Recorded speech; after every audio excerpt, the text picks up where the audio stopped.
The Untouchable True School Sports Empire proudly presents something the boxing games are missing. Hey, what's going on? It's your boy BT, and I came here to talk some boxing with the thousands of True School Sports subscribers. What's good, guys? It's been like, what has it been, like 4 days? I've been running around. It's been a long, tough, arduous week. Out here in training camp, and it's just been a lot of running around. So I haven't been able to really put out as many videos as I hope for. But we're here. We're still keeping the labs going. I mean, I know right now it's the calm before the storm. I know we got Canelo Crawford fight week upon us. So look, I know I've talked a lot of shit about the fight. I'm still not the most excited for it, but I'm not a selfish guy. A lot of you guys do want to hear me talk about Canelo Crawford. So starting tomorrow, we're going to really rev up the Canelo Crawford coverage and try to put our feelings aside and give you guys the best insight that we possibly can. So look, I don't really have a particular topic for this live, but I'm going to be here for like an hour and a half, 2 hours. I figured, while I got some free time, the limited amount of free time that I got these days, I will come here and I will talk to the fine folks here on YouTube, in boxing, and see what's popping, see what you guys think, see what you guys want to talk about. Because let me see, we got my man Way Combo. He says True School Sports, the realest. Thank you, champ. I try. Just Chillin says let's go. Good to see you. Pamela Room says hey BT, good to see you. The fight last night was an absolute dogfight. Which one? I didn't even watch boxing yesterday. I know they had Sugar Nunez and Pitufo fought last night. I had to go watch that. What fight are you referring to? Big True School, what's up, champ? What's good, champ? What do you make of Sugar Nunez? He looks beatable, but this is gonna help him get fights. Well, good. I mean, I saw Raymond Ford talking about him. Listen, he's beatable.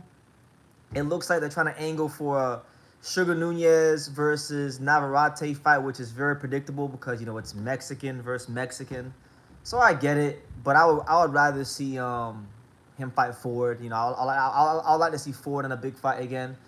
Because Raymond Ford, if he's not fighting these guys that people are saying are going to beat the brakes off of him, then, he just has these, good performances, but not, not otherworldly. I want to see Raymond Ford have better performances. So I think it'll take a guy like Sugar Nunez and the danger he has as a puncher to bring that out of him.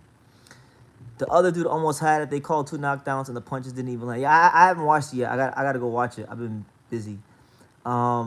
I'm quite hyped for Lester Martinez versus Billy. You're right. That's going to be a hell of a fight. That's probably the fight I'm expecting. I'm expecting that fight to steal the show. That's the fight that should really and truthfully, be the top fight on the card. So we'll see how it goes. But I'm kind of just ready for Crawford and Canelo to be over with. Hold on, guys. I'm tired of both fan bases. Both fan bases just be talking.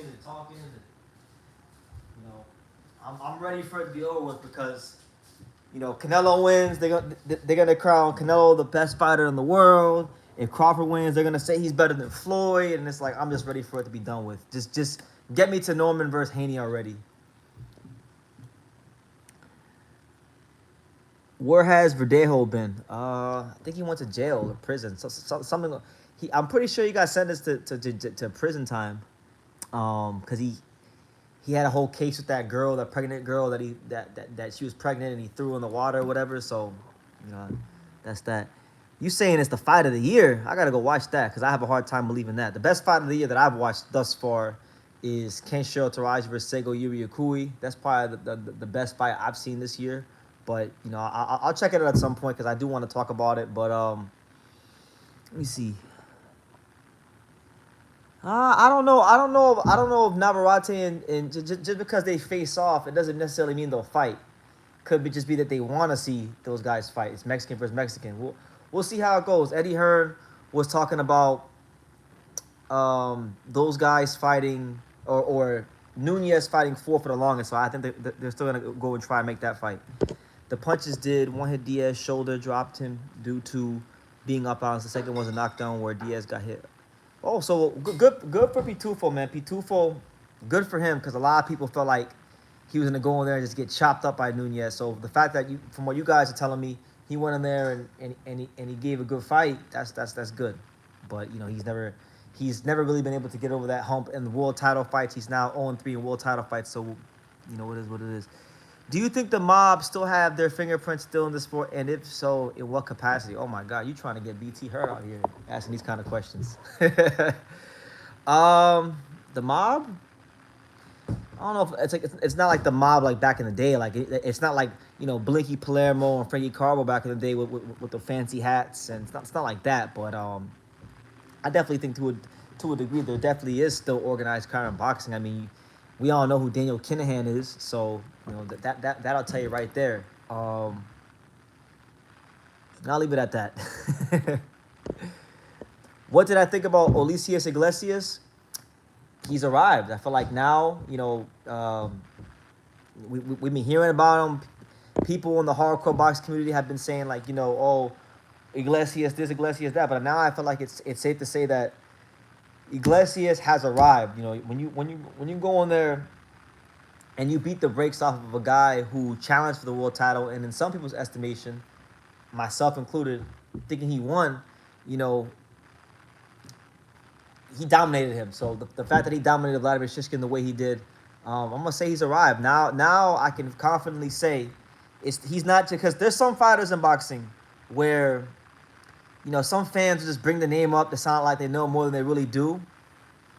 But now, you know, Iglesias he's graduated past being the name that boxing hipsters like to use to make it seem like they know more about boxing than they really do. Now Iglesias is a legitimate 168-pound contender. Now he's a guy that I feel like should be on the radars of guys like Pacheco, guys like Mbili, guys like Lester Martinez. He's earned those kind of fights. Now, he's not gonna fight Canelo. Let's be real. Let's not expect the winner of Canelo Crawford to fight him. That's not gonna happen. Those guys are gonna make buku dollars fighting each other. They're not gonna fight Iglesias. There ain't no money in fighting Iglesias. But I would say he should not be on the radar of any and everybody within that top 5 of the super middleweight division. So, yeah, that's where I stand with him. But yeah, good performance. By the way, guys, listen, there's only 21 of you. There's 21 of you guys here. I only got 4 likes, guys. Look, it's Sunday. I've had a long week. I'm sure y'all had a long week. I'm here. I'm talking to you guys. Smash that like button. Run it up. I should have like 10, 15 likes right now. I shouldn't have just had 4 likes. So, smash that like button so this live gets pushed out to as many people out there in the YouTube box community as humanly possible, because we need that. We need that world class boxing talk pushed out in front of the people's face. You know, like the OJ said, you got to give the people what they want. So that's what we're here, and that's what we're doing here on True School Sports. We're giving the people what they want. So run it up, smash that like button. Unbiased Brim says, if Inaway beats MJ, I don't know why he would fight Picasso in December. Do you think Nakatani would fight Cardenas as his intro to 122? There's been a lot of talk about Nakatani fighting Cardenas as his introduction fight to 122, but nothing's ever really been signed, sealed, or delivered. I don't want to see Inaway fight Picasso. I've been on record many times saying that I hate that fight. I think it's unnecessary. And if you guys follow me on Twitter, for those of you who follow me on Twitter, at True School Sports, go follow me there. But for those of you following me on Twitter, you guys may have seen my tweet earlier in the week. I said that it was one of the gayest fights in boxing, and I doubled down, tripled down, and quadrupled down on those words. It's unnecessary. The fight doesn't need to happen.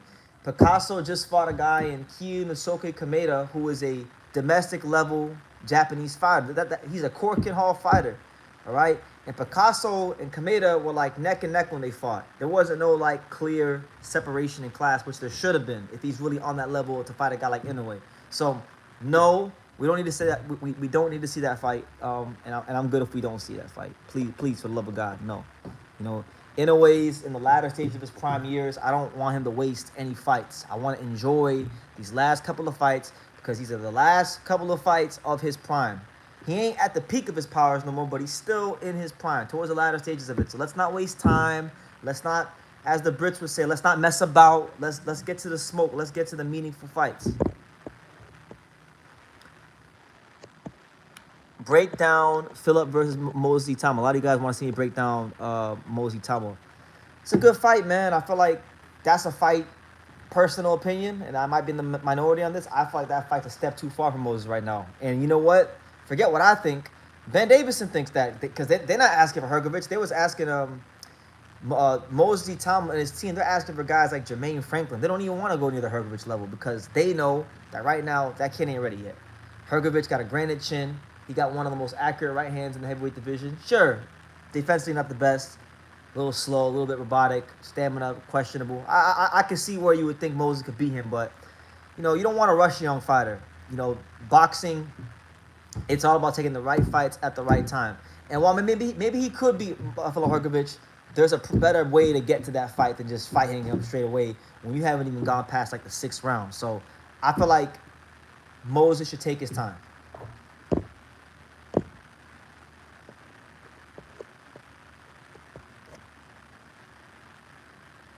True. My guy Rico salutes you for defending Mexicans against that guy. And we will not even say his name. We will just say that guy. By the way, anytime that guy's name I will not talk about anymore because I said that was my only response. I'm going to respond to you guys. I'm letting you know one time only. Anytime that guy's name comes in the comments or I'm asked about him, I'm just going to say, let your yes be your yes and your no be your no. Thus saith the Lord. That's the response. We ain't got to say no more than that. We said what we need to say already. But yes, shout out to your boy. And, you know, we love everybody here on True School Sports, you know. We love everybody of all nationalities, from everyone in America to the black people, to the white people, to the Mexicans, to the Puerto Ricans, to the Japanese, to the Chinese, to the Filipinos, to the Thai, anyone. We love everybody. As long as you treat me with respect, I treat you with respect, and that's what it is. That's what I live by, the golden rule, you know. Yo, BT, call, who do you got for Canelo versus Crawford? I'm still, listen, I've been pretty consistent about the fact that I think Canelo is going to win a decision in a very boring fight where they're both going to be counterpunching each other.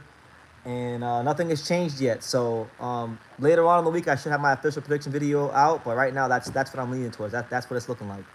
You know, everybody keeps saying that Terrence Crawford has all these advantages, but you guys that are saying that he has all these advantages are not factoring in that he's going to be fighting with 14 pounds of weight on him. So even if he has a speed advantage on Canelo, is that speed advantage so wide that he could exploit it? Maybe. He's a great fighter. Maybe he could.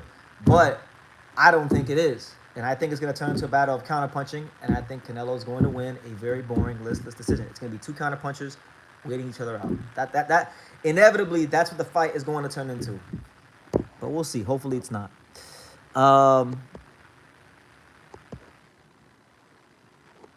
Do you think Inaway might go the distance with the Uzbek? It's possible if he decides to box him and use his athleticism and things like that. You know, it's possible. I think his best path to victory is to box. And, you know, if the knockout comes, it comes. You don't need to go press and try to knock out Merjan. If Merjan's aggressive, so Merjan's going to give you plenty of counter-punching opportunities. You understand? So we'll see how it goes. See me no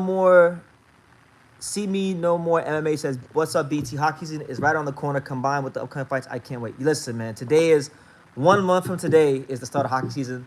The 1 month away from the Florida Panthers starting their quest to become the first team in American professional sports to three-peat since the Shaq and Kobe Lakers, and it will be done. It will be done. When you talk about, you know, the great sports teams in American history, you know, the 1920 New York Yankees, the 1980 San Francisco 49ers, the 2000s Lakers, add the 2020s Florida Panthers in there because we are three-peating, and I can't wait. But yeah, exciting times ahead, definitely. A lot has to go right for Bud to beat Canelo. This is too important for the future of boxing for it to be boring. Well, it is. I think the event will be fun. I think maybe some of the fights on the undercard will be really good. But I'm sticking to my guns. I've been telling everyone for the longest time that stylistically, I don't think this is a great fight. Because you guys tell me, right? You guys tell me. Was Madrimov versus Crawford an exciting fight to you? You could say it was a interesting fight from a tactical standpoint, but I'm talking about, like, for the layman's average boxing fan, do you think it was an entertaining fight? Because I personally didn't think it was. And there's some stylistic similarities in that fight that I think are in play here. The only difference is the fact that, you know, Canelo is not this herky-jerky guy like Madrimov. But Madrimov was looking to sit and counterpunch with Crawford at times. Canelo's going to do that as well. So I think it's going to turn into a battle of counterpunchers. A safer fight, and he is ranked in WBA. Gonzalez has sparred names in Japan. Who are you talking about? Oh, the rumor is that it is in Japan is Kevin Gonzalez might fight Juto Nakatani. That's a cool fight. He fought Merjan, a Mexican. He comes to fight. It makes for an entertaining fight. I can't say I'm excited for it because Kevin Gonzalez really never even proved that he deserved the Merjan fight. But if that's what they want to do, then cool. King Luku says, "Are you watching Canelo versus Crawford in the arena?" Absolutely not. No, I have way more important things to do than go watch the cash grab on Saturday in what is going to be a very boring fight. I am in the Bay Area. I'm in training camp with the future face of Japanese boxing. I'm not worried about Canelo versus Crawford like that to go to Vegas. Which boxing division has the best boxing tournament for undisputed champion today? I feel like if we got it at featherweight, it'd be a lot of fun. We should do it at featherweight. What do I think about John Orobio versus Emiliano Vargas? Good fight for the future. I don't think it happens anytime soon, but Orobio is making his way up the ranks, and top rank not letting Vargas fight anybody remotely like dangerous for until they feel he's ready. And I feel that they don't feel he's ready yet. So, but it's a good one for the future. Is anyone going to fight Bakram or Zaliev? I heard Josh Kelly, but nothing is final yet. I think the issue they're having, from what I've been reading, is it's not so much getting the opponent. It's it's getting a TV network on board, you know. So now this is the part where the TV network has to believe in the value of Bakram. They gotta see some value in Bakram, and right now it looks like the networks ain't really seeing the value in Bakram. So sucks, but that's boxing. Can you say who Anthony Leo is fighting next? No, I can't, because it's not even 100% confirmed with me. But even if I could, I wouldn't tell you, because it's not my place to say. All you need to know is that it's probably not going to be a champion. That's all you need to know. Are you watching the Crawford fight live? No, I will not. I will not be there in person. I will be here in beautiful California. I'm in training camp right now with the future face of Japanese boxing. I'm not worried about Crawford versus Canelo. Bro, I was rewatching Inaway Cardenas, and man, I really do not like his chances against Leo Espinosa. Cardenas is really good though. I mean, Espinosa, I think he could beat, just because I think any fighter that the monster fights with, if you're a tall fighter with a long torso, you're always going to give Inaway a chance to chop that body up. But I told you guys, I've been telling y'all for years, for a long time now, I don't like that. I don't like the Angelo fight for Inaway, and yeah, people are starting to see it. He means live with you guys. Probably not during the fight. I'll probably come on live like right after the fight. I'm gonna come on live right after the fight.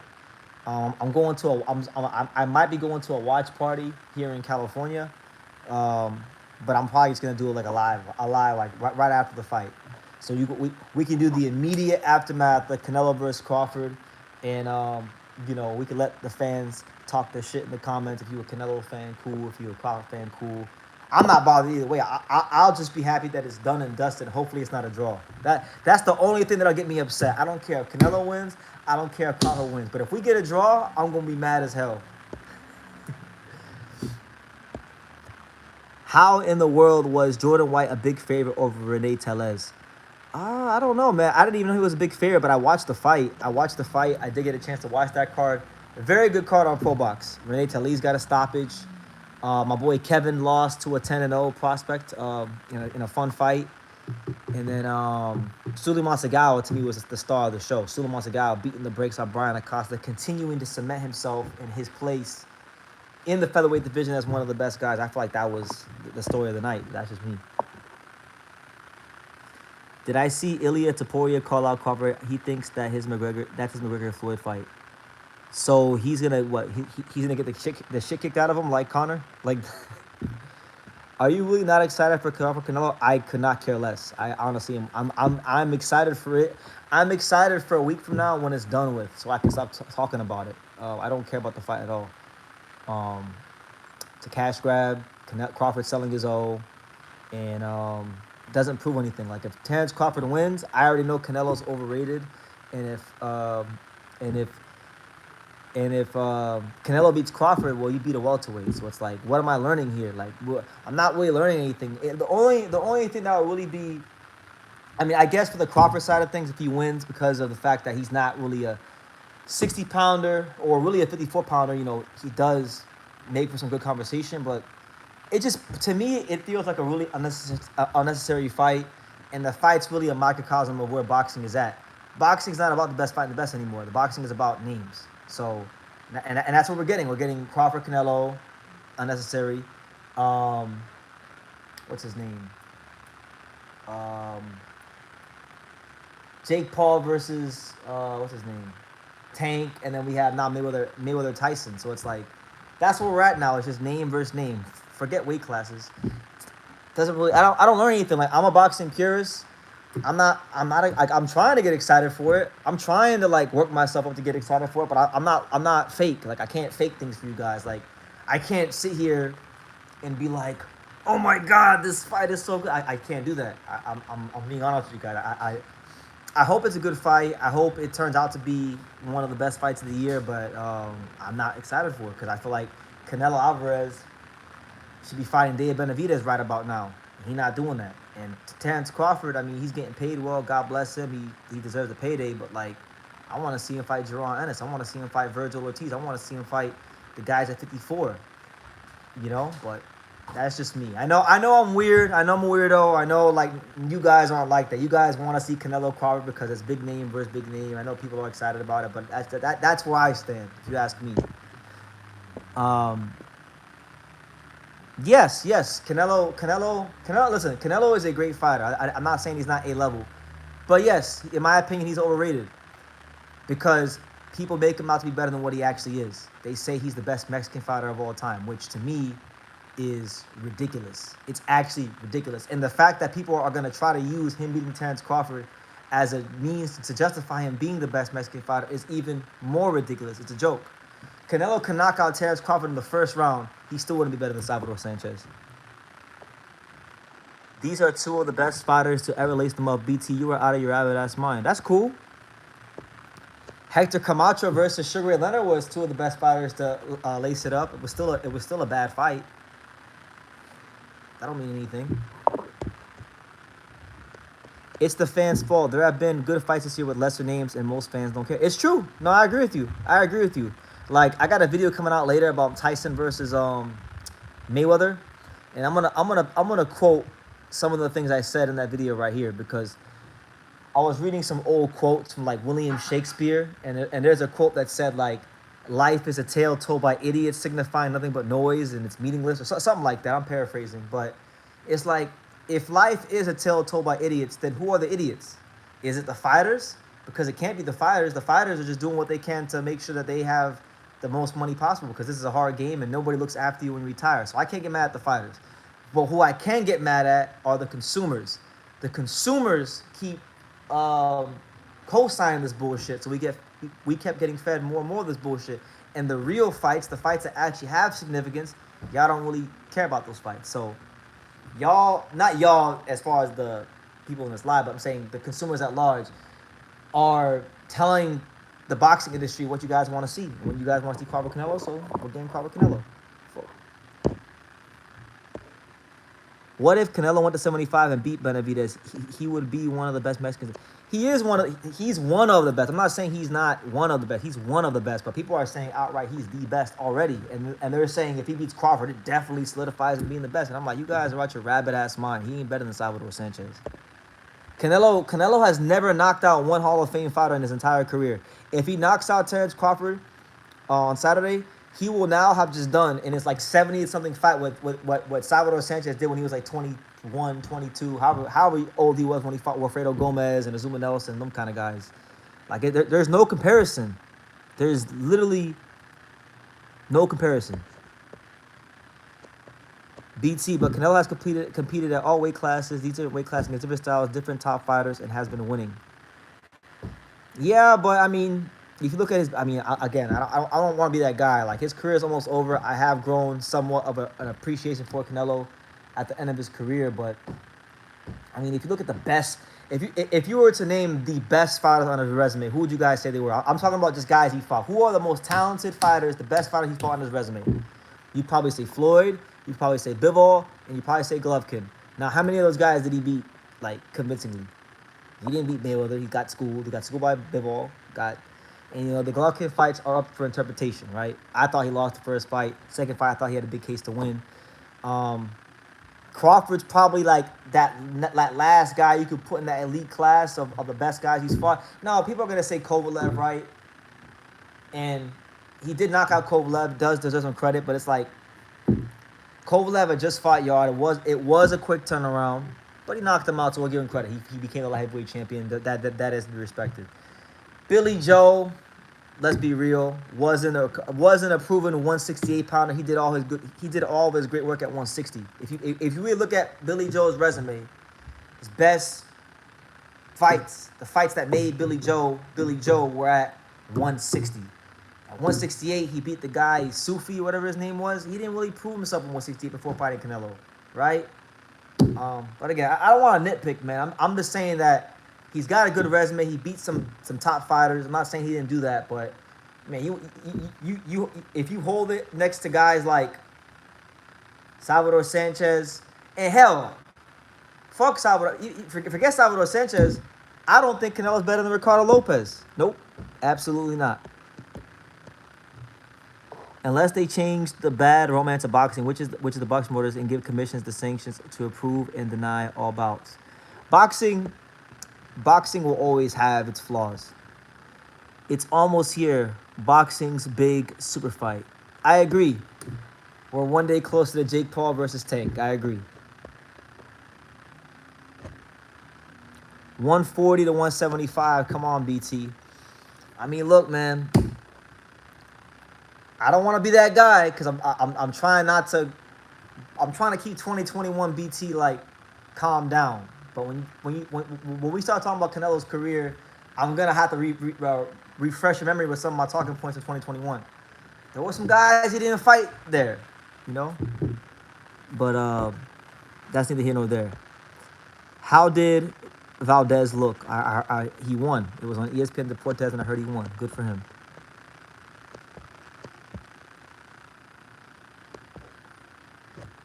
But in my opinion, like Canelo Crawford, it's only a little bit better. It's only just a little bit better than Mayweather Tyson or what's his name, Jake Paul versus Tank. It's only just a little bit better, and I'm only saying it's a little bit better because it's two of the greatest fighters of our era. But again, this fight's only happening because Turkey waved the Arab money around at Terrence Crawford. And that's why it's happening. Terrence Crawford never wanted to be a 168-pounder. It was never in the plans of Team Crawford to explore this super fight. But he's doing it, so God bless him. God bless him. Get your money. And the best part about it is Terrence Crawford, really, like, no one's going to shit on him if he loses. Because everyone's going to say he dared to be great, right? He was too small. But if he wins, you know, he's in a different stratosphere now, so I ain't knocking it. From a manager standpoint, it makes sense. I hold Morales and Barrera in a higher regard than Canelo. Like, to me, Canelo's like 5. Like, he's probably 4 or 5 for me. He's like 4 or 5 amongst Mexican fighters. He's beneath Salvador. He's beneath Ricardo Lopez. He's probably beneath Chavez. And I'd probably have him beneath Morales. A little bit. Oh my God, BT, you've gone off the rails. I'm actually very, very calm right now. I'm not off the rails at all. This is actually a very centered, very nonchalant BT. Only a little bit better than those fights. It's damn near the same thing.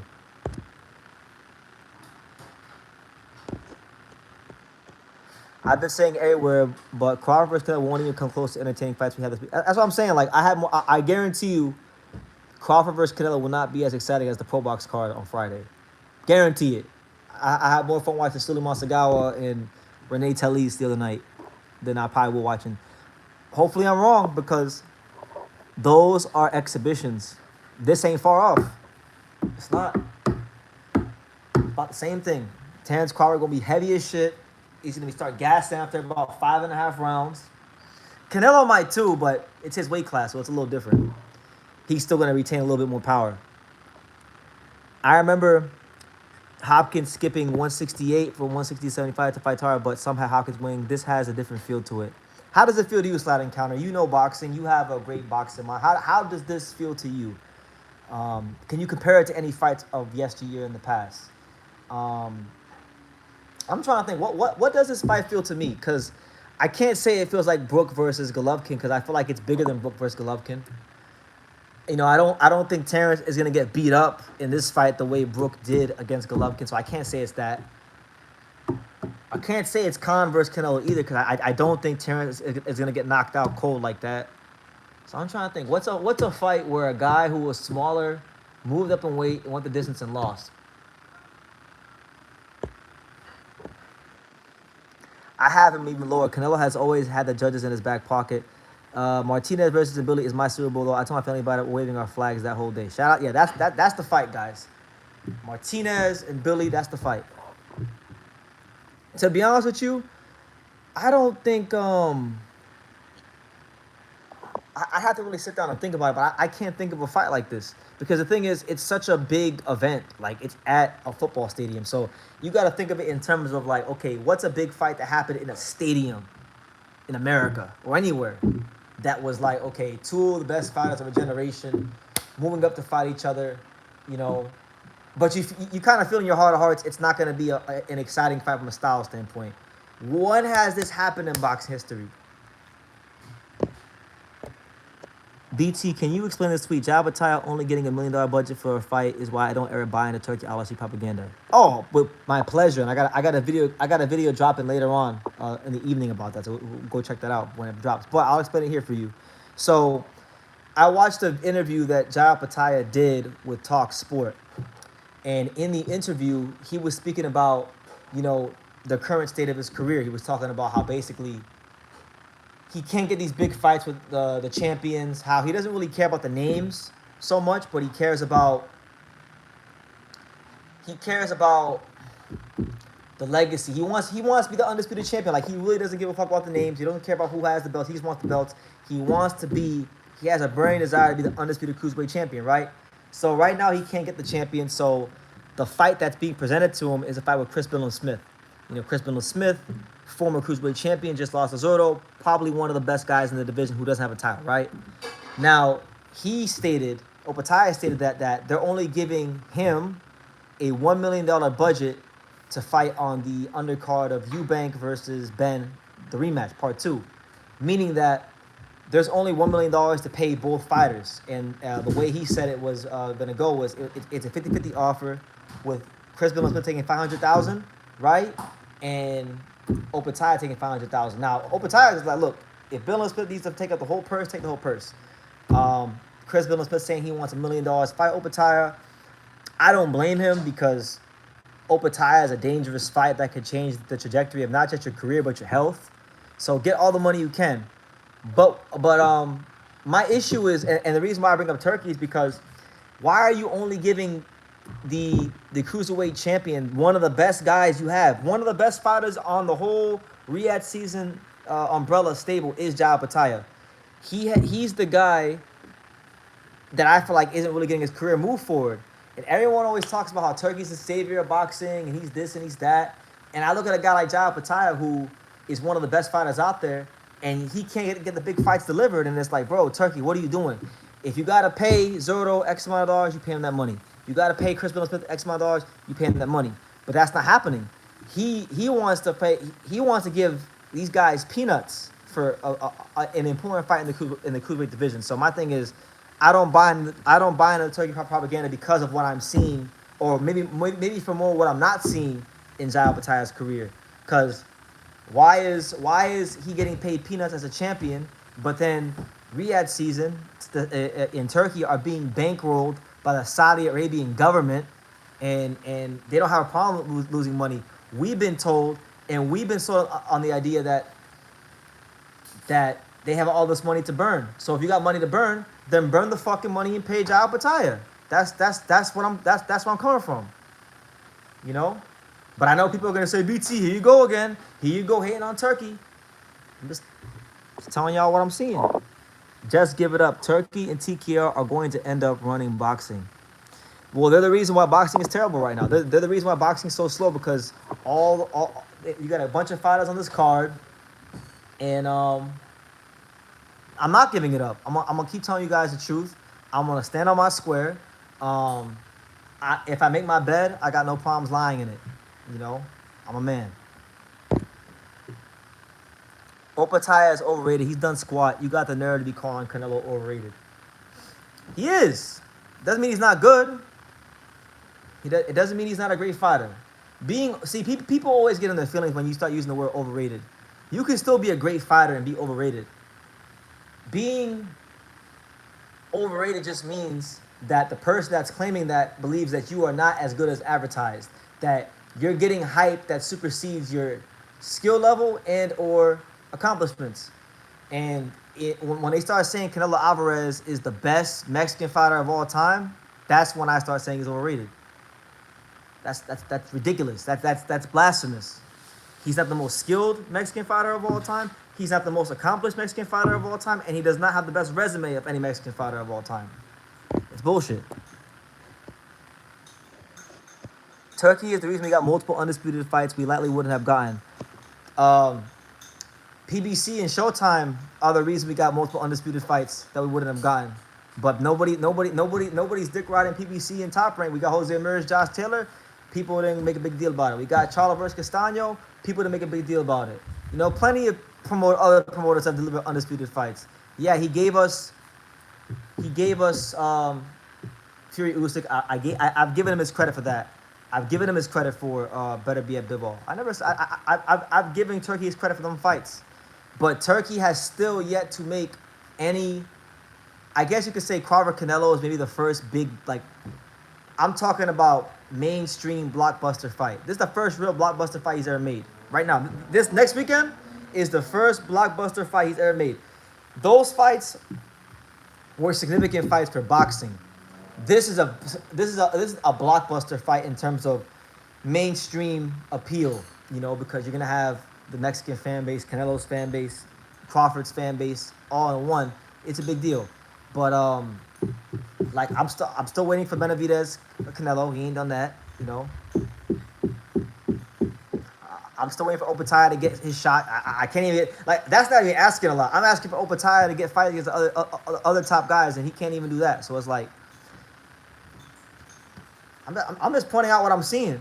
I'm not hating. I'm just pointing out what I'm seeing. Am I going to be in Nagoya for the Monster? No. Guys, look, I'm not going to Vegas. I'm not going to Vegas for Crawford Canelo. I'm not going to Nagoya for Inaway versus Merjan. I'm not going nowhere. I'm here in California with the future face of Japanese boxing, Yugo Osaki. That's the only thing that matters right now.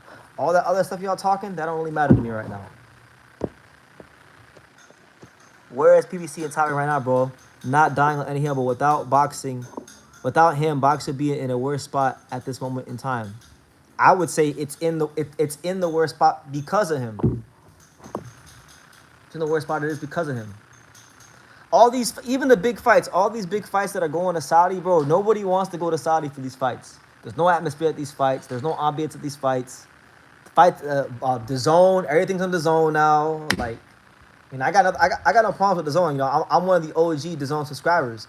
I have friends that work for DAZN, good people in boxing that I know that work for DAZN. But let's be real, DAZN don't got the biggest subscriber base. So it's like, what are these fights going on DAZN really doing for boxing? Like, these are just legitimate questions.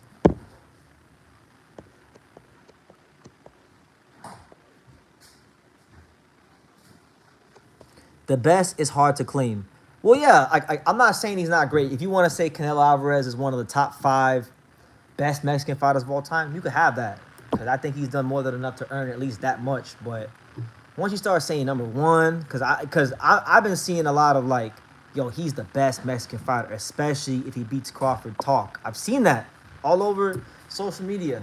So that's where, you know, I'm having to push back a little bit because I don't agree with that.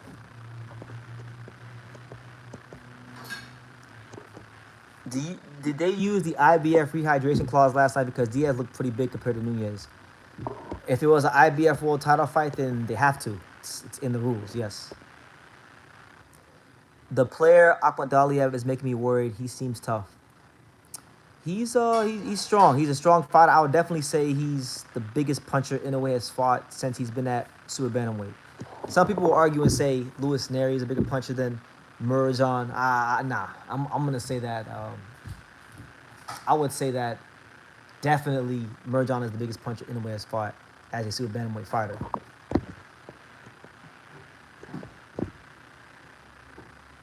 I'm just hoping Crawford doesn't get knocked out, but is able to win. I think he deserves a tremendous amount of credit. Yeah, he will get credit. Like, if Terrence wins, I will give him credit, and I will recognize his achievement, because it is an achievement. You know, he's not really a 54-pounder. He's still basically a 47-pounder going to 68, and he's fighting the guy that's been reigning there for like half a decade, pretty much as the best guy. So if he beats him, he deserves all the credit in the world.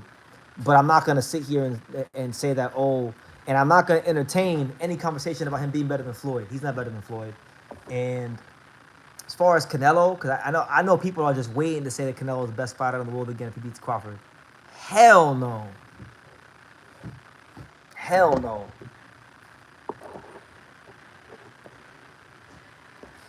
But shout out to everybody here. It's your boy BT in the afternoon, getting it in early today, getting our work done a little early today, enjoying our nice Sunday off. We've been working very hard here in training camp with Yugo Osaki, and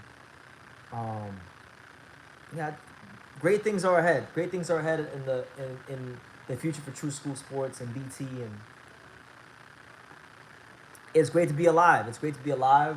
It's great that God has given me another day, and it's great that God's giving you guys another day. So make sure you take advantage of it. Eglesius looked really good on Thursday. He looks like a real threat at 168. He is. And these guys aren't going to rush to fight him. I'll tell you that right now. You're talking about a southpaw with punching power in both hands, young, hungry, trending towards his prime. They're not going to go near him until he's a mandatory. Mark my words. New Era Boxing and Bets TV. Shout out to him. He says, salute to True School. Salute to you, champ. Good to see you. GGG is better than Canelo. It's debatable. I thought he beat Canelo in the first fight. Crawford's size difference is not that bad. Last year, a lot of people were saying Usyk was too small. I never thought he was too small. I always thought Usyk was good enough to beat these guys. Usyk is different though. Usyk is actually Usyk is actually the best fighter in the world. And you know, I would say I'm a bigger fan of Crawford's style, and I like watching Crawford fight more. But Usyk, objectively speaking, is the best fighter in the world. Better than Inaway, better than Canelo, better than Crawford. He's the best. Point blank, period. Crawford is a natural 154-pounder. His team admitted themselves they had to cut muscle to go through those low weight classes. Well, I already knew that. I knew that because I remember back in the day when they had HBO had a series called, I think it was called 2 Days or something like that, and they followed Crawford around for one of his weight cuts when he was fighting at 135. I think it was either for the Gamboa fight or Burns or one of those fights. And they showed him. I remember they showed him getting into like the Epsom salt bath, and he looked real skinny. So that's not surprising to me. But yeah, I feel like Carr might be slower though, and he gotta watch his stamina at 168 too. Yeah, that'll be interesting to see how he manages his stamina in the fight. You know, because Crawford style wise, he's an apex predator. He likes to go for the knockout and dominate his opponent. So I think he's going to have to be the Crawford from the Ray Beltran fight. He's going to have to box a more disciplined fight and manage his stamina very, very carefully.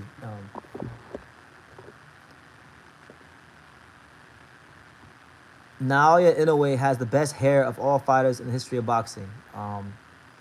That's your opinion. You know, I'm not here to judge the looks of men. I'm here to judge the looks of women. That's Sagawa KO on Pro Box as well. I haven't been able to catch Pro Box since they moved from Wednesdays. Yeah, listen, man, Pro Box. I love Pro Box. I'm one of the OG Pro Box customers, but like they gotta go ahead and they gotta move back to Wednesdays, bro. They gotta go back to Wednesdays. They gotta. I feel like Pro Box has lost a little bit of its luster trying to be like the other promoters, trying to compete with the other promoters. Go back to Wednesdays, damn it.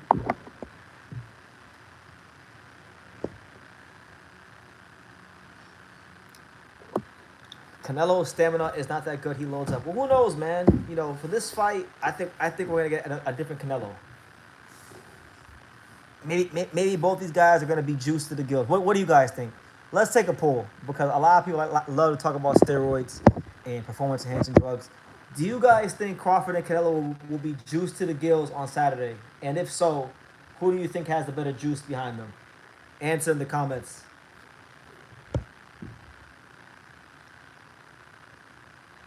Inaway definitely be coming with the alternative fits with the hair coordination.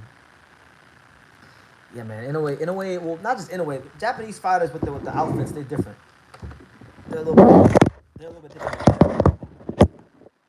That platinum Inaway in Donaire 2 was different. Yeah, I remember that. That was a good fit.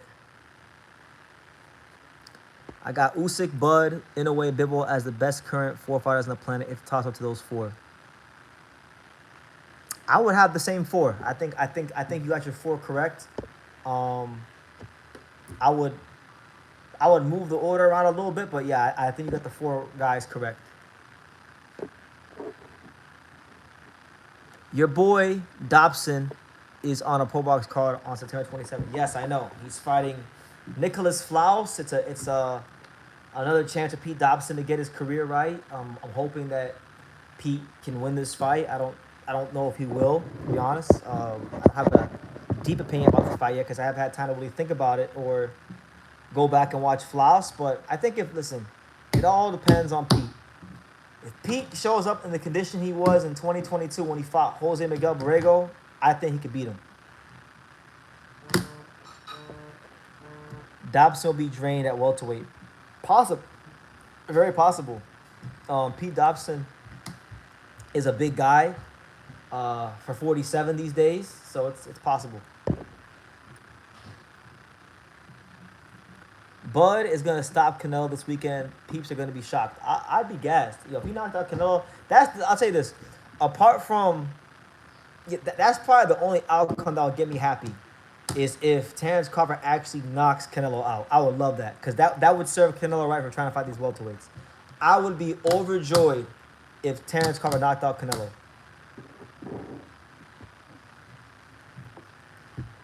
Both of them are juice. I think it's always some sort of advanced enhancements at that level. Bud might be more tuned in being on snack. Okay. Well, I don't want to comment on that, but yeah, it's possible. You never know these days. Ain't no way Crawford knocks out Canelo. Not even GGG could knock him out. You know for a fact that it would actually be kind of cool to see if he does knock him out, like the reaction here on YouTube. Like if he knocks out Canelo, we're gonna get everybody calling saying he's on steroids. So that's always fun. That always makes for fun lives and content.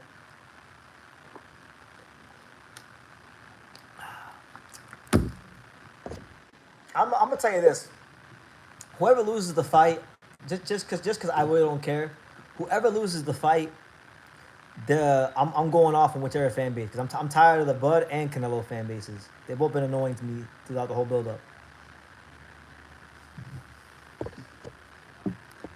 A big part of why Canelo Crawford fight is happening is because guys like Virgil Ortiz and to a lesser extent Jaron Ennis avoided Terrence Crawford.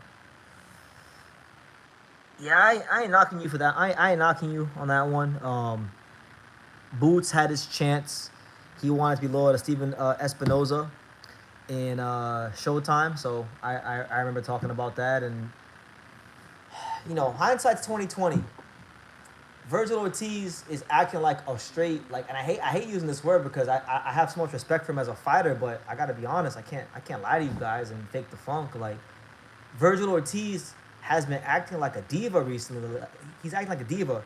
The guy has never been a world champion. He's never fought for a world title. He refuses to fight for a world title, but he's trying to dictate to everyone like he's some sort of superstar world champion. It's actually kind of disheartening because Virgil's a good dude. Like I don't think Virgil's a bad guy. I think Virgil's an awesome fighter. I don't know. He's been pissing me off recently. BT. I grew up in the Bronx and on a lot of Puerto Ricans, all solid brothers. You remind me of them, mature, solid, good dudes. Shout out to all the Boricuas out there in the BX. Thank you. I'll take it as a compliment. Thank you.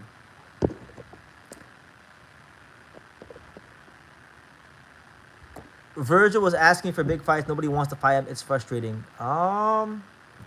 I don't know about that one, champ. The kid from Puerto Rico, the kid from South Florida, by way of Puerto Rico, you know, he asked him. He said yes to Virgil before Virgil decided to fight Madrimov, and he said yes to Virgil while he was champion. It's Virgil and Golden Boy that are trying to dictate and do all these things and play all these games, and it's gay as hell. It's terrible. It's terrible what they're doing. So Virgil will fight Lubin. Hopefully he wins. Cause I'm gonna tell y'all like this. I'm gonna tell y'all straight like this. Don't let Virgil lose to Lubin. Oh my God. Don't let I like Virgil. Virgil is one of my favorite fighters, believe it or not. I swear on my life, bro. Let Virgil lose to Lubin. I'm coming on here. I'm talking crazy because he's been doing too much with Virgil recently, and Virgil's out here acting like he's Canelo. And no, don't let Virgil lose. And Lubin's good, but like, you know, I think people overrate Lubin. Like, I think Lubin, you know, and I give him his respect for taking tough fights, but he's never won any. He's never beat anybody at the top level. Every time Lubin stepped up, it was the opponent getting belt to ass. So if he loses to Lubin, oh my God, but if Lubin wins, good for him. Which country are you closer to? Aren't you Puerto Rican, Dominican, and Cuban? I'm all those things. I'm what happens when a man and a woman mix the paints and mix them very, very well. But no, man.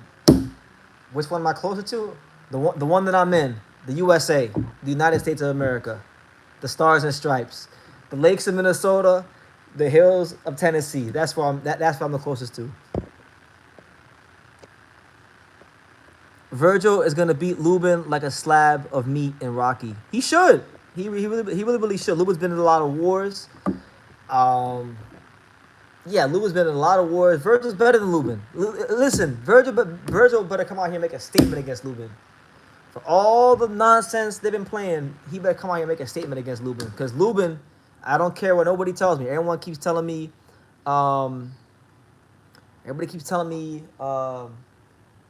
Lubin is this, Lubin is that. Listen, guys, Lubin is not on that level. It's been proven time and time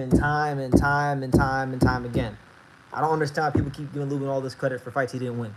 Good fighter, but he's been an underachiever in his career. Virgil should get him out there in about 8 rounds, I think.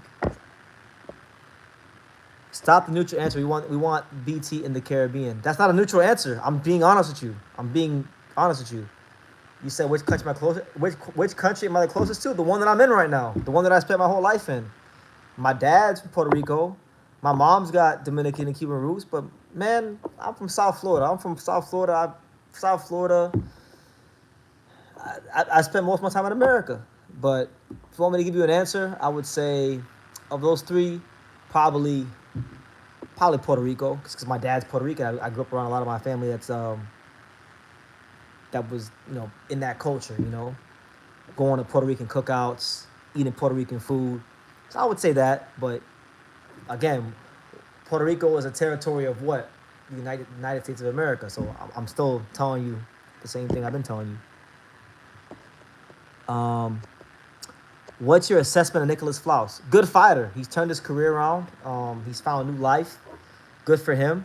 I think the Pete Dobson fight's very, very interesting fight. I think it's a fight I'm gonna favor him, but a lot of me favoring him is just me not being sure if Pete's gonna come into this fight in the best shape possible. I feel like I tend to respect the lower weight class fighters who are popular among fans like Talatino because fans don't care about lower weight classes. So to get their attention, you have to be an all-time great.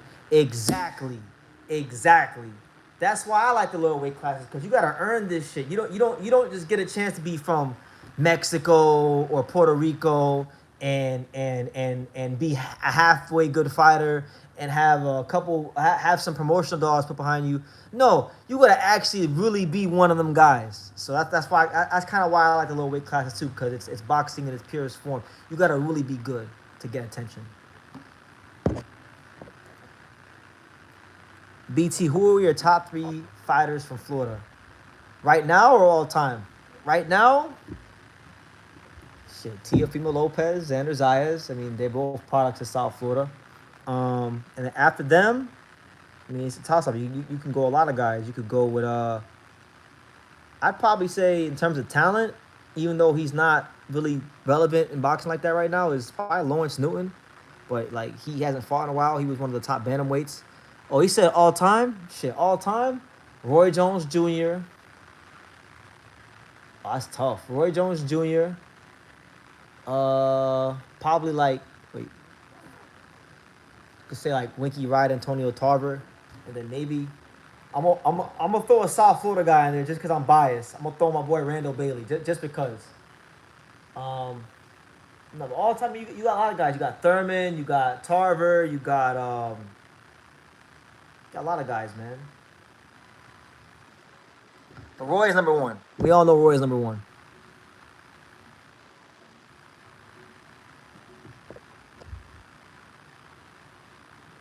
This live will obviously be more fun if you had seen the Nunez Diaz fight, man. It turned out to be better than I thought it would be. I'll watch it tonight. I'll have some time. I'll watch it tonight. I just been busy. Busy. I can't disclose everything I'm doing, but we've been in camp, me and my boy Yuga.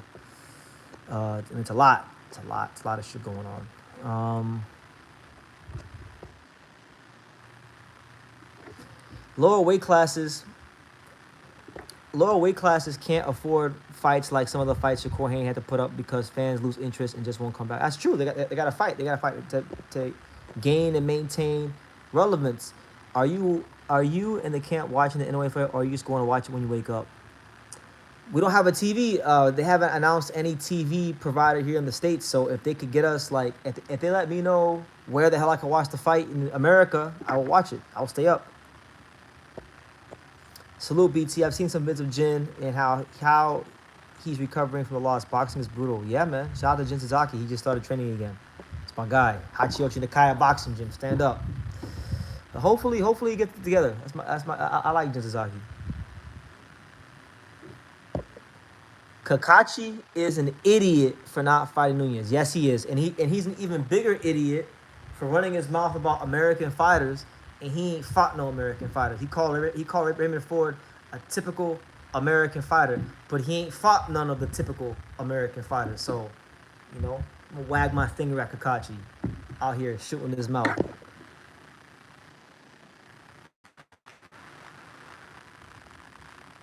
Yep, Andre Berto's from Florida. He's a good fighter.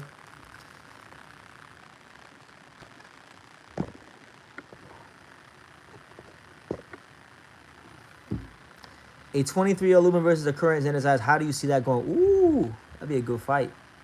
23-year-old Lubin versus 23-year-old Xander.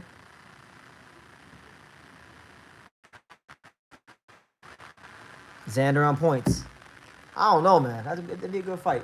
Lubin's problem, I don't think, is boxing. I think Lubin's problem is his durability or lack thereof. He ain't got no damn chin. I mean, he's tough. He's a warrior. I give him that. I give it to him. Like, he's a warrior. Like he got his face turned into a jack-o'-lantern against Fundura. But he's his durability's never been the best. Going back to the Charlo fight, that would have been a good one. That would have been a pick'em fight. If Lubin actually does beat Virgil, oh my God, then I feel like Lubin got to go see Xander, because you're talking about Orlando versus South Florida, right? Because Xander grew up in Broward County, so you got Orlando versus Broward County or South Florida unification fight, and Lubin's been running his mouth about Xander a lot. I think he's jealous of Xander. Because Xander did what he tried to do and couldn't do against Charlo.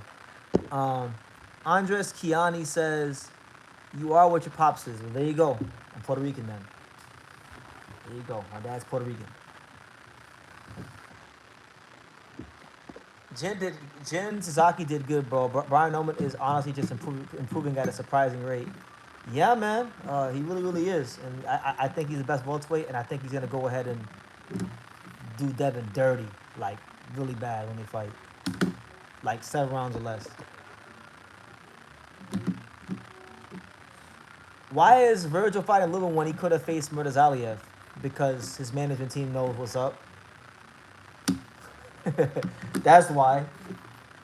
That's what I'm saying. Like, I don't have time to hear Virgil Ortiz below V8 and shoot smoke like he wants to be champion. He keeps saying, "Oh, it's important. It's important for me to become a world champion." Okay, well, why aren't you trying to fight a world champion? You fighting Lubin. Lubin's the gate. Lubin's a glorified, like, he's a good fighter, but he's a gatekeeper. He's the guy that you beat to get to the champion at this point, and you fighting him. He ain't no champion. He ain't never been a champion. He never beat nobody that won. No. Like, you fighting Lubin, which in my opinion, I'm not gonna call it a cherry pick because Lubin is a good fighter. I don't want to disrespect him, but like, it's a step down from Boachuk right now. After Devin and Brian Nolan, we need Devin versus Jin. Oh, Devin ain't ready for Jin. He don't want that smoke. You know what? No, all jokes aside, you know what fight I want to see? I want to see Jin versus Blair Cobbs. That's like one of the top fights I want to see is Jin Sasaki versus Blair Cobbs. That would just be a shootout. I don't know who's getting knocked the fuck out, but someone's getting knocked out.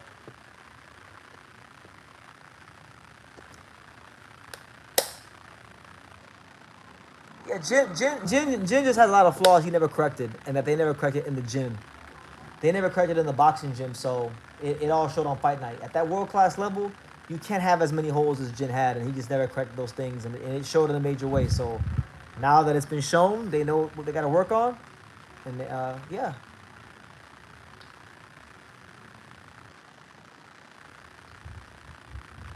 Oh my God, Sasaki versus Blair Cobbs would feed families. That's really the fight we need in boxing. That's like, you want to be honest, you want to keep it a spade.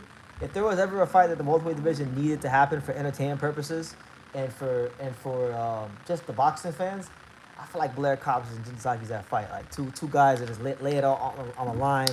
That fight ain't going past like the 6th round.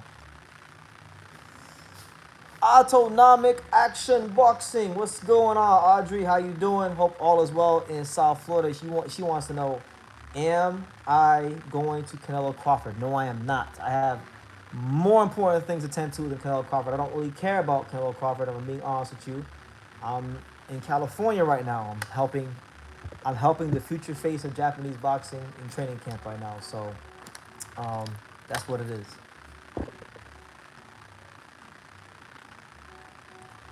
Can you guys hear that music? They're playing like Mexican music. I think someone's having like a barbecue or a carne asada down the street.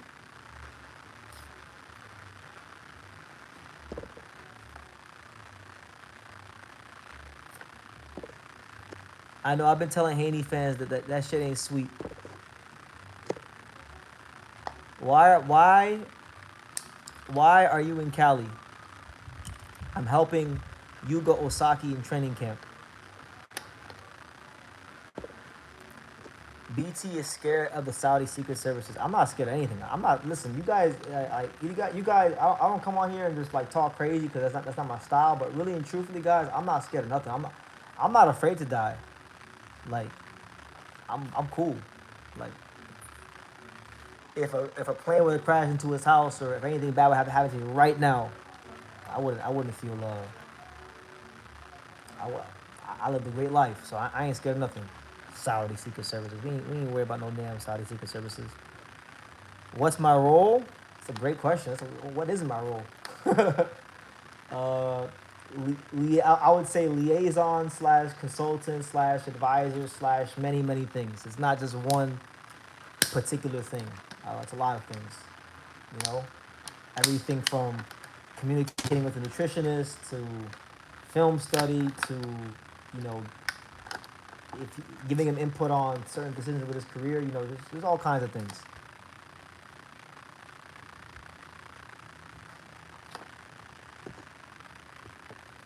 Turkey is still watching your show on the low. He takes advice from you without paying. Man, listen. He's probably a big fan. You know what's crazy? I've noticed that Turkey Al-Ashik has blocked a lot of people on Twitter that talk crazy to him. And I've talked crazy to Turkey. Like, I put his name in my tweets. I've talked crazy to Turkey on Twitter. And I know at least one time he's had to have seen my tweets. So I'm surprised that I haven't been blocked yet. And I suspect the reason I have been blocked is because low-key he's a fan. Low-key, Turkey Al Sheikh, he is a fan of the untouchable True School Sports empire. That's what I believe.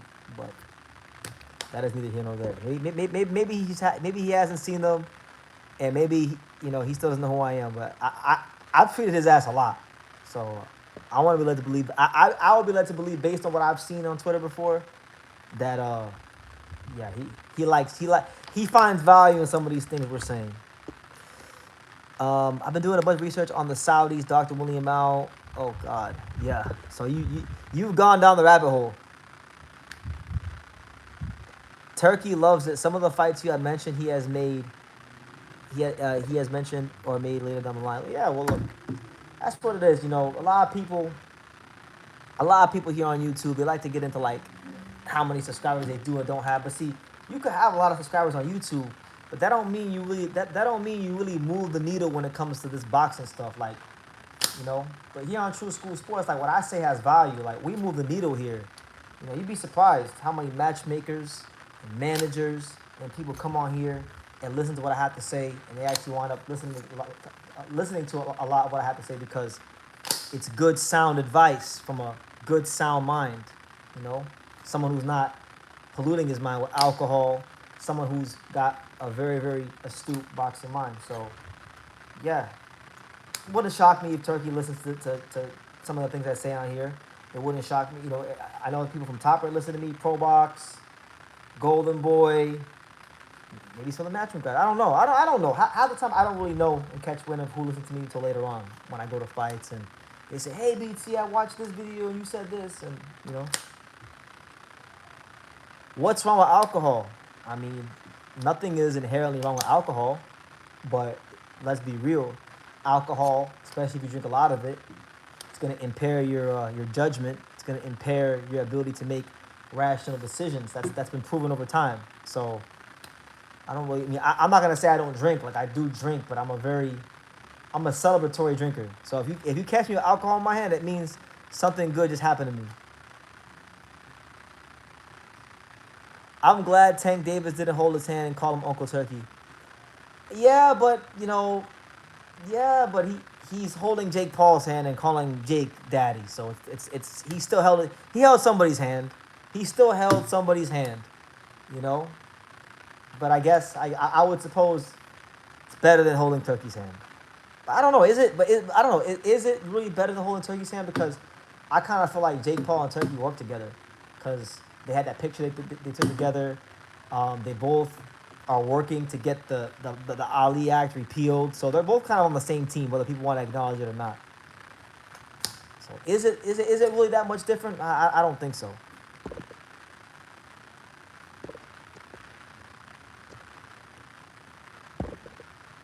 He said alcohol makes you smarter. He wasn't holding his hand. He was holding on to something else. No, no comment.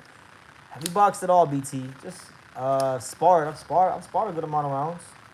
I ain't sparred in a while. I haven't sparred in about a year. But, I stay in shape. But to answer your question, I never competed.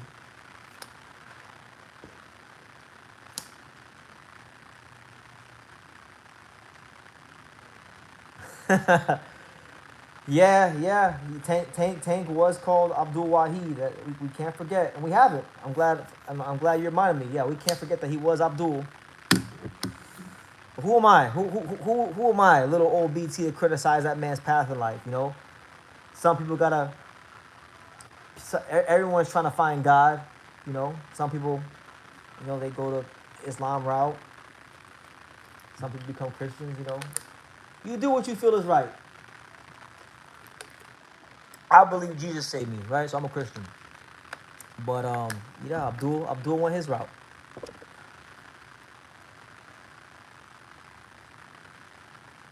Yeah, Roach versus Pitbull is a good fight. I hope it winds up happening. I like that fight. I think Roach is gonna oblige Pitbull. Pitbull doesn't like when these black fighters run around the ring because he's pretty much said everything but that. Because every time they bring up like a Shakur or a Keyshawn, he's always talking about these guys running around the ring. And I wish Pitbull would just say what I know he wants to say. I wish Pitbull would just say, you know what? I don't wanna chase these black guys around the ring because that's pretty much what he's saying. Every time they meet one of these black fighters, he's always like, I don't wanna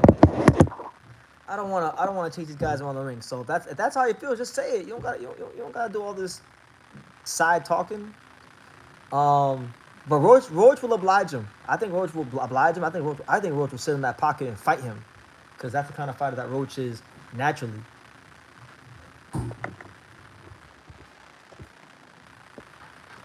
Have you kept in touch with Teofimo Lopez? What's really going on with him? Why is he not fighting? Do you know? Have I kept up with Tio? No, I haven't kept in touch with him. I used to talk to his dad a lot, but his dad don't like me because I said certain things in videos. But that's part of the game. You say things and you stand on them. I don't know why he's not fighting. He was under the Turkey Al Sheikh Riyadh season umbrella, and then he made some remarks about Turkey that Turkey didn't like, so Turkey's mad at him, and now Turkey doesn't want to work with him, so he's screwed up.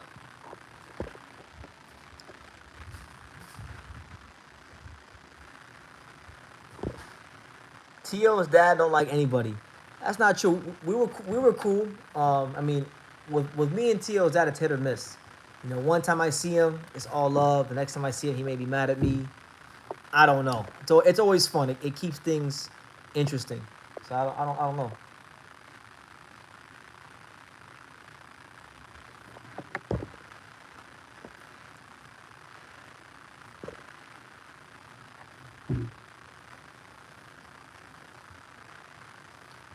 Man, Eastside Cruz ain't fighting no Super Matias. I don't believe that for a second. He may say that. I don't think they're gonna let him fight Super Matias.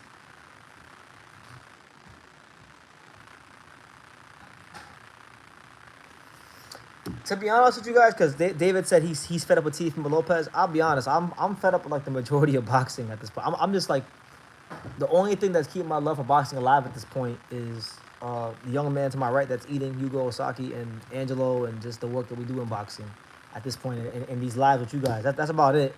Boxing itself, there's not too many fights that are really piquing my interest. Norman Haney is a good fight. Fulton Foster is a good fight. Martinez versus Billy is a great fight. Outside of that, it's not a whole lot, to be honest with you. So boxing's been very challenging to talk about. It's been very boring. It's got me wishing that hockey season was here already, honestly. I think if Matias fought Pitbull, would be a tough fight. I feel like Matias would that'd be a good fight. Pitbull has a good tight high guard defense. He does his thing. He's not an easy guy to just hit.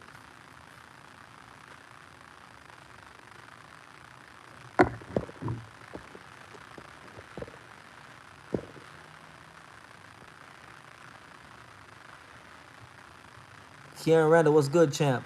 Good to see you.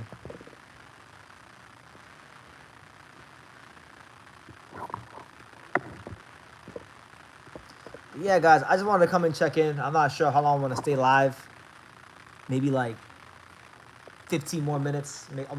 We'll make it an even 90 minutes, and then I'll get up off here. So you guys got me for 15 more minutes, and then I'm going to go carry on with the rest of my day because I got other things I got to tend to, and I just want to rest.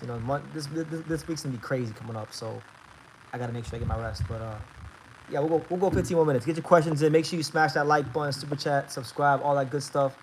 It's your boy BT in the afternoon. I'm not really an afternoon guy. I'm a nighttime guy. It feels weird being live this early, but we're here.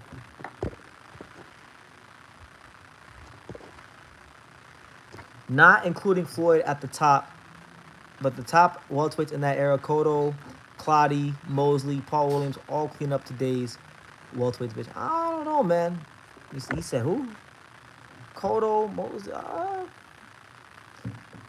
I don't know, man. Brian Norman Jr. can punch. I feel like stylistically, Brian Norman Jr. match up pretty well with some of those guys. But yeah, I would definitely say that that era was a lot stronger. Even a guy like Clottey. Clottey back in those days wasn't he wasn't viewed as a top guy, but Clottey was good. Clottey could fight his ass off. I thought Clottey gave Cotto a really good fight. BT, do you give Wardley a good shot to beat Parker? I give him a shot. I wouldn't say a good shot, but I give him a shot. But no, that's Joseph Parker's gonna clean this clock. Shout out to you, Vaughn. What's good?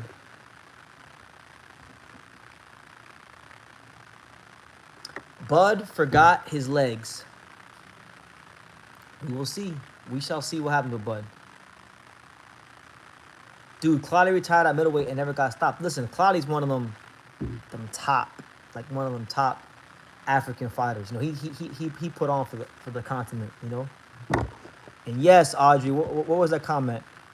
All glory and praise to the Lord Almighty. Blesses the one, our Son, our Savior, Jesus Christ. Amen. Yes, sir. Happy Sunday to everybody out there. The Lord's Day. Good to see you live, man. Yeah, I'm trying to keep these lives going, man. It's been boxing's been boring. I know people feel like I shouldn't be saying that boxing is boring, but Canelo Crawford doesn't really like excite me. I'm trying to be excited for it, but it ain't really like getting me hyped. BT, do you think all the great fighters today can hang with legends of the weight class? If anyone can, then who? I think Crawford could fight at any era. I think Usyk could fight at any era. I think Romo Gonzalez could fight at any era. I think Inaway could fight at any era. I think Ken Sherrill could fight at any era. I think there's a lot of great fighters in boxing today. I feel like boxing, and not just boxing, with a lot of things, like even like music. People romanticize the past so much that they don't appreciate what's in front of them. But you know what? People do that. People do that with everything. They do that with boxing. They do that with music. They do that with their own relationships. They do that like everyone does that with everything. So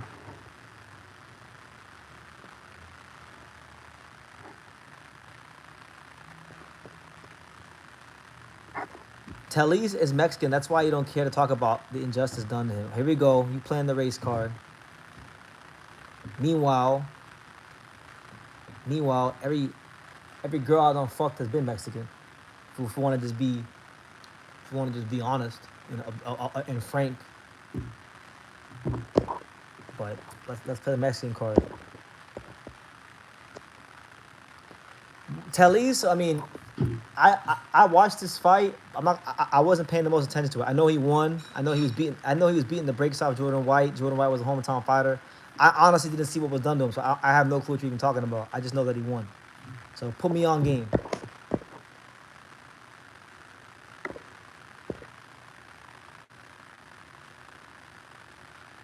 Tell Yuga show himself.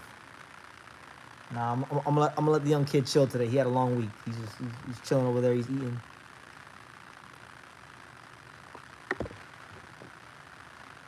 How's my dad? My dad is good. My dad is well. God is good. He's alive. His health has been great for the last 4 years. You know, he had his heart attack 4 years ago. So every day with my dad that he's on this earth, I feel like, you know, it's a bonus.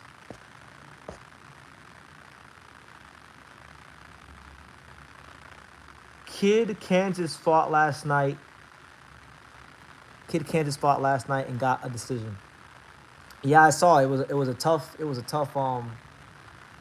Tough outing for him from what I've seen and from what I heard. You know, Kid Kansas is a good guy. You know, I met him. Never had a problem with him.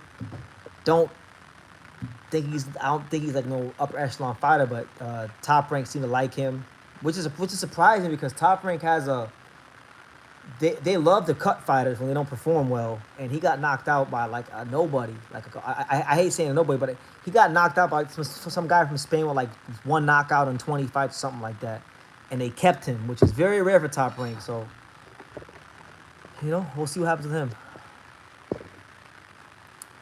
Brian Oman Jr. is going to retire Devin Haney. Possibly. I'm gonna say, if not retire, I think this is going to be Devin Haney's last world title fight. This is it. This is it, like Michael Jackson said. It's over.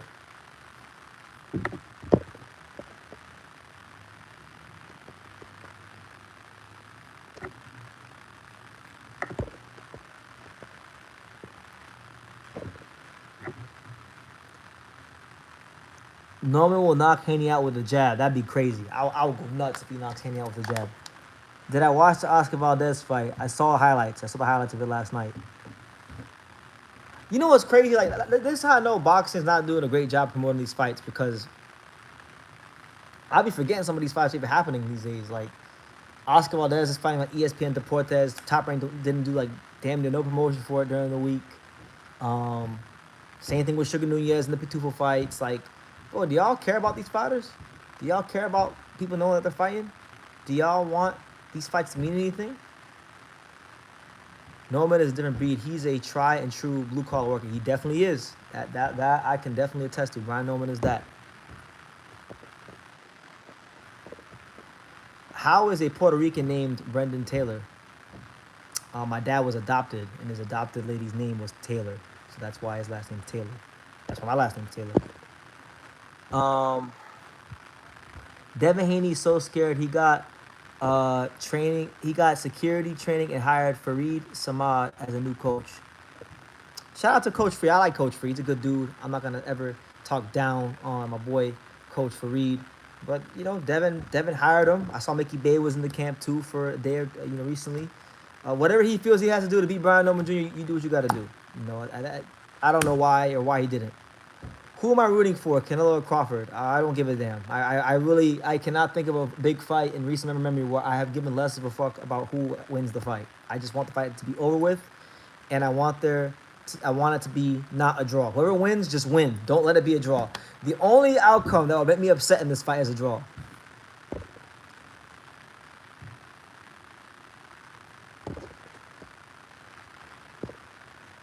Is Canelo Alvarez a Hall of Famer? Yes, he is. Whether you love him or hate him, he definitely is. That's not even a question. First ballot. As is Crawford. As is Inaway. As is Usyk. Those guys are all Hall of Famers. First ballot. No hesitation.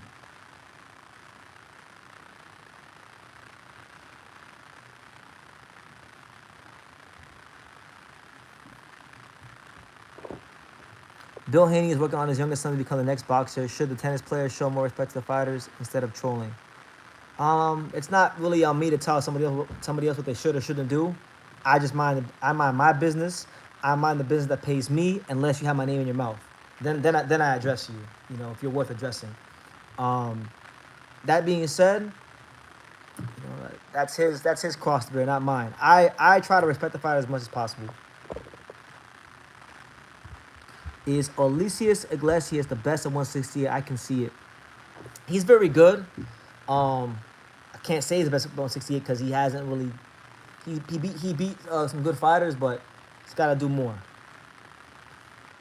Am I rooting for Haney or Norman? I'm going for Norman. And that one, I see, that's different. I care about that fight. I'm 100% all day Team Norman, all day. That fight. I want Norman to beat the brakes off Devin Haney. If Canelo KOs Crawford and Benavidez, then he can retire. He can retire whenever he wants. I'm not bothered about it either way. It's only really like a handful of fighters I'm gonna miss when they retire, and Canelo is not one of them. So he can retire whenever he wants, and it would not do anything to me. At least when Johnny Beck acts like Virgil Ortiz, he has the hardware to justify it. LOL, 168 is weak though. Yeah, I mean, Virgil Ortiz and Johnny Beck act the same way, but, people don't give Virgil that same energy they give Johnny Beck when they really should. They really should be giving Virgil that same energy, and they're not. They're giving Xander that energy when Xander's the only one saying yes.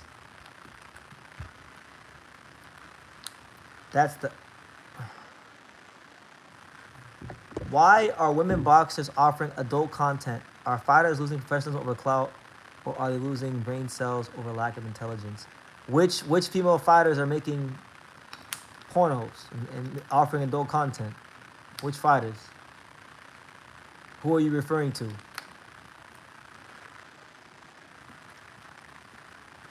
I mean, look, let's be real. Let's be honest here.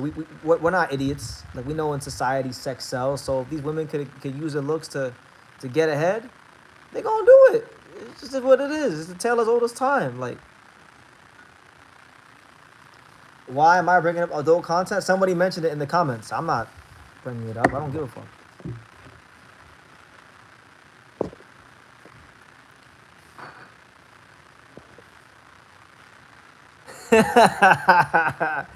He said BT wants to know for educational purposes. Nah, man, we don't do that. We don't do that, man. We retain we retain we retain any and all energies because any and all energies count for something. I've seen women UFC fighters do it. The UFC should really be paying them more. I mean, look, man. Who am I to judge anybody? But you know, these bills and these rent is high. Inflation is high. So, and these women out here, they gotta get it how they live. They gotta get in where they fit in. So, hey, I don't condone it, but I certainly understand it, and I'm sure many of them make great money.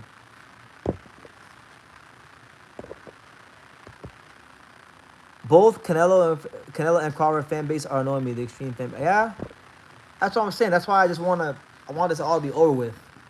I'm tired of it. I'm tired of everybody acting like Crawford is somehow close to Floyd, and they want to give Canelo credit for being welterweight. Like I'm over it all. Let's move on.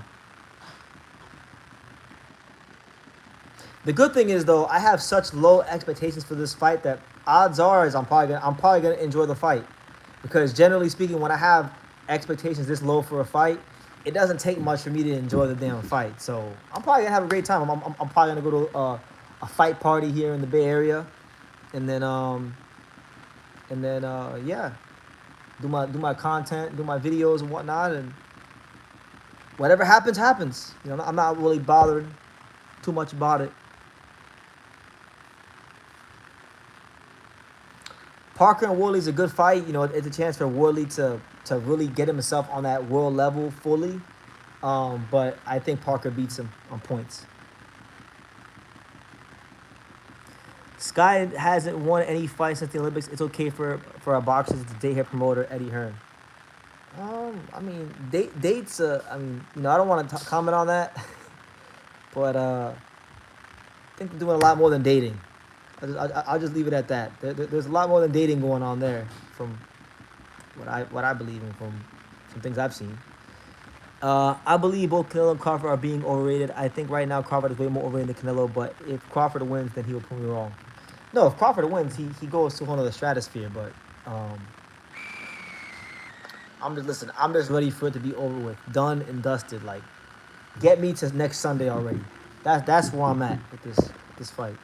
I'm going to talk about it. I'm going to give you guys your Canelo Crawford content, because I know the whole week everyone's going to keep asking me about it. So I'm going to talk about it all week. I'm going to talk about it the whole week, because it's the biggest thing in boxing right now. And I'm going to be fair and put my feelings to the side, but I am ready for it to be done with. So I'm using this Sunday. I'm using this live to do my last little bitching in the morning before I got to talk about this fight. Seriously. Dating your promoter is crazy. I mean, it wouldn't be the first time in history that it's happened. There's been, I'm not going to throw no names out there, but there's been reports of other fighters shagging their promoters. You know? But guys, look, on that note, look, this isn't going to be a long, drawn-out live. I just want to come in, show my face, say what's up, you know, shake some hands, kiss some babies, you know, keep it going here on True School Sports with the lives and whatnot. I'm not sure I'll be live again. Maybe tomorrow. Maybe Tuesday. I don't know yet. We'll see. A lot going on here with training camp with Yuga. But guys, take care. God bless. I will see you on the next live. Check out, I got a couple videos dropping tonight. I'll have more dropping tomorrow. I got shorts I got to do. So stay tuned for all that Canelo Crawford content. Other content dropping. And yeah, like I say in every single one of these videos, you could love me or you could hate me. But I'm JustAKidFromDania. So until next time, take care, guys.